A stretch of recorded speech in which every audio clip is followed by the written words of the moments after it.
Ada orang tanya, Ustaz, bagaimana cara nak gunakan garam ni, garam tameng aswad ni untuk perlindungan diri? Okey. Ada beberapa kaedah. Kaedah pertama Ustaz nak kongsikan kepada anda iaitu cara mandi. Ya, anda balik ataupun anda nak pergi kerja kan, nak pergi kerja.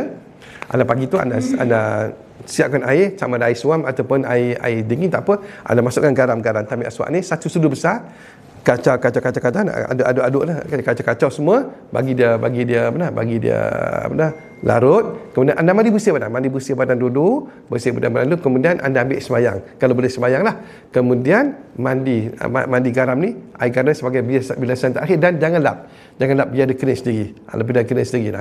Lepas tu anda pakai baju. Ini salah satu cara kaedah untuk memperlindungkan diri. Dan di samping itu juga tuan-tuan semua, bukan sekat melindungkan diri anda, garam disebut akan sedutkan. Kalau ada energi negatif daripada diri anda, dia akan sedut keluarkan. Anda akan rasa keringanan setelah anda mandi tersebut, insya-Allah. Dan kalau anda ingin dapatkan, anda boleh dapatkan garam ini daripada admin, insya-Allah. Assalamualaikum warahmatullahi wabarakatuh.